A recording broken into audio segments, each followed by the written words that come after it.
ఇంకా మన రాష్ట్రంలో గౌరవ ముఖ్యమంత్రి గారు చెప్పినట్లు క్రెడిట్ చోరీ జబ్బున్న నాయకుడు ఉన్నాడు. సారీ, మన రాష్ట్రంలో కాదు, బెంగళూరులో ఉంటాడు ఆయన. ఇప్పుడు అయింది బెన్ తాహై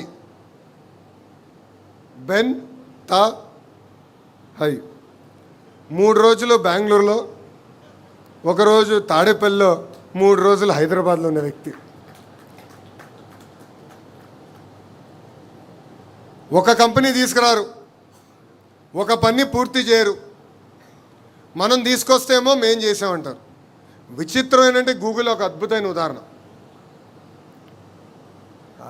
ఫస్ట్ మీటింగ్ విశాఖపట్నంలో రహస్యంగా మనం పెట్టుకున్నాం. దాని తర్వాత నేను వెళ్ళి ఫాలోఅప్ చేశా.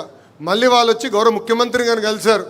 వాళ్ళు 2-3 మార్పులు కావాలి చట్టంలో అంటే కేంద్రంలో ఉన్న ప్రధానమంత్రి నరేంద్ర మోడీ గారు కానివ్వండి, ఆర్థిక శాఖ మార్చులు నిర్మలా సీతారామన్ గారు కానివ్వండి, ఐటీ శాఖ మార్చులు ఇంకా అశ్విని వైష్ణవ్తో గారు కానివ్వండి, సంప్రదింపులు చేసి పాజిటివ్గా వెళ్ళి చట్టాలే మార్చితే మేము తీసుకొచ్చామని క్రెడిట్ చోరీ చేసాక ప్రయత్నిస్తారు.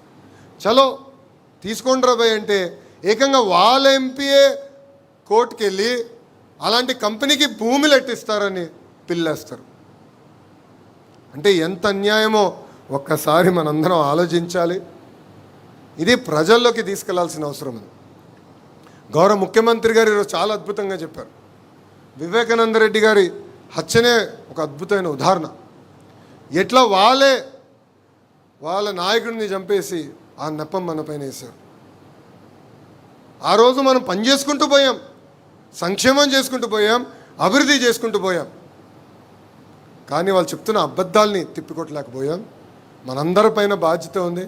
ఎందుకంటే ఈ సిసిడి క్రెడిట్ చోరీ డిసార్డర్, ఈ జబ్బున్న వ్యక్తి ఇంకా అనేక అబద్ధాలు చెప్తాడు, ప్రజల్ని మభ్యపెట్టడానికి ప్రయత్నిస్తాడు.